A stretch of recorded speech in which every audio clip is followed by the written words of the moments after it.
श्रीमद् भगवत गीता अष्टम अध्याय।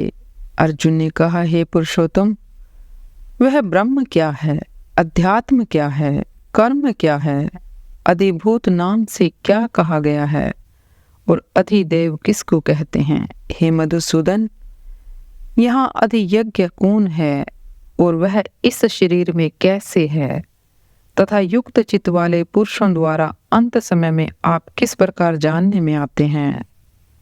श्री भगवान ने कहा, परम अक्षर ब्रह्म है।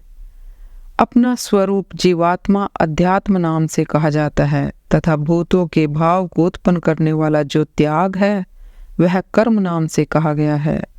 उत्पत्ति विनाश धर्म वाले सब पदार्थ अधिभूत हैं। हिरण्यमय पुरुष अधिदेव है और देहधारियों में श्रेष्ठ अर्जुन, इस शरीर में मैं वासुदेव ही अंतर्यामी रूप से अधियज्ञ हूँ। जो पुरुष अनंत काल में भी मुझको ही स्मरण करता हुआ शरीर को त्याग कर जाता है वह मेरे साक्षात स्वरूप को प्राप्त होता है, इसमें कुछ भी संशय नहीं है। हे कुंती पुत्र अर्जुन, यह मनुष्य अंत काल में जिस भी भाव को स्मरण करता हुआ शरीर का त्याग करता है उसको ही प्राप्त होता है, क्योंकि वह सदा उसी भाव से भावित रहा है। इसलिए हे अर्जुन, तू सब समय में निरंतर मेरा स्मरण कर और युद्ध भी कर। इस प्रकार मुझ में अर्पण किए हुए मन बुद्धि से युक्त होकर तू निस्संदेह मुझको ही प्राप्त होगा। हे पार्थ, यह नियम है कि परमेश्वर के ध्यान के अभ्यास रूप योग से युक्त दूसरी ओर न जाने वाले चित्त से निरंतर चिंतन करता हुआ मनुष्य परम प्रकाश रूप दिव्य पुरुष को अर्थात परमेश्वर को ही प्राप्त होता है।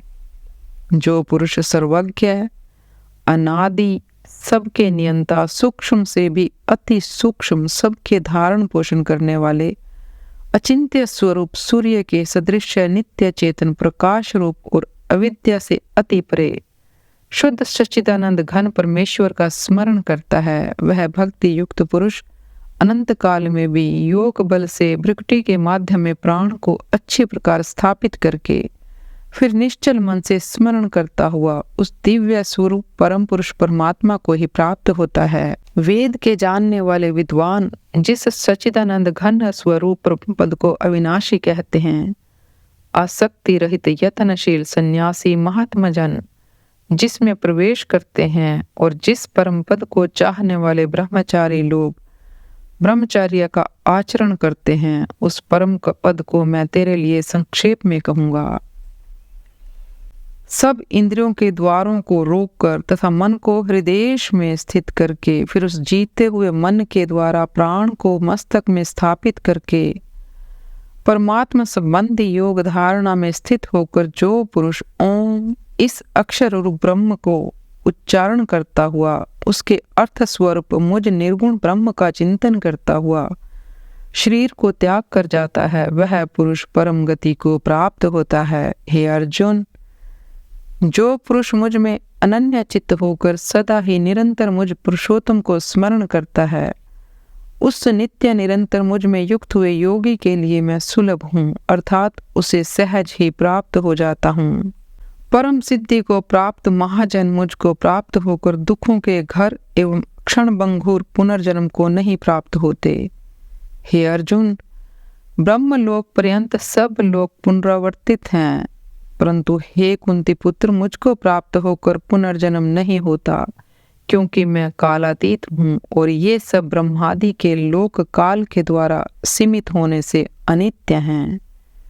ब्रह्मा का जो एक दिन है उसको 1000 चतुर्युगी तक की अवधि वाला और रात्रि को भी 1000 चतुर्युगी तक की अवधि वाला जो पुरुष तत्व से जानते हैं वे योगी जन काल के तत्व को जानने वाले हैं। संपूर्ण चराचर भूतगण ब्रह्मा के दिन के प्रवेश काल में अव्यक्त से अर्थात ब्रह्म के सूक्ष्म शरीर से उत्पन्न होते हैं और ब्रह्म की रात्रि के प्रवेश काल में उस अव्यक्त नामक ब्रह्मा के सूक्ष्म शरीर में ही लीन हो जाते हैं। हे पार्थ, वही है भूत समुदाय उत्पन्न होकर प्रकृति के वश में हुआ रात्रि के प्रवेश काल में लीन होता है और दिन के प्रवेश काल में फिर उत्पन्न होता है उस अव्यक्त से भी अति परे दूसरा अर्थात विलक्षण जो सनातन अव्यक्त भाव है, वह परम दिव्य पुरुष सब भूतों के नष्ट होने पर भी नष्ट नहीं होता। जो अव्यक्त अक्षर इस नाम से कहा गया है, उसी अक्षर नामक अव्यक्त भाव को परम गति कहते हैं। तथा जिस सनातन अव्यक्त भाव को प्राप्त होकर मनुष्य वापस नहीं आते, वह मेरा परम धाम है। हे पार्थ, जिस परमात्मा के अंतर्गत सर्वभूत है और जिस सच्चिदानंद घन परमात्मा से यह समस्त जगत परिपूर्ण है, वह सनातन अव्यक्त परम पुरुष तो अनन्य भक्ति से ही प्राप्त होने योग्य है। हे अर्जुन, जिस काल में शरीर त्याग कर गए हुए योग्य जंतु वापस न लौटने वाली गति को और जिस काल में गए हुए वापस लौटने वाली गति को ही प्राप्त होते हैं, उस काल को अर्थात दोनों मार्गों को कहूँगा। जिस मार्ग से ज्योतिर्मय अग्नि अभिमानी देवता है, दिन का अभिमानी देवता है, शुक्ल पक्ष का अभिमानी देवता है, उत्तरायण के 6 महीनों का अभिमानी देवता है, उस मार्ग में मरकर गए हुए ब्रह्मवेता योगी जन उपयुक्त देवताओं द्वारा कर्म में ले जाए गए जाकर ब्रह्म को प्राप्त होते हैं।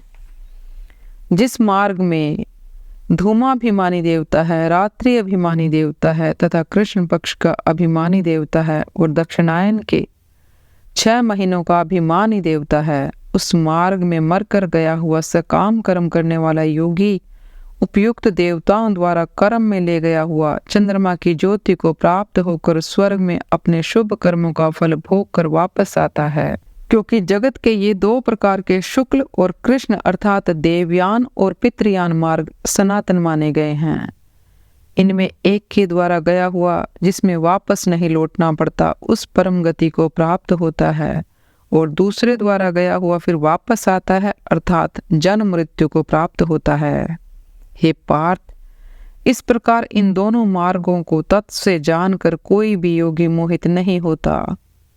इस कारण हे अर्जुन, तू सब काल में समबुद्धि रूप योग से युक्त हो अर्थात निरंतर मेरी प्राप्ति के लिए साधन करने वाला हो।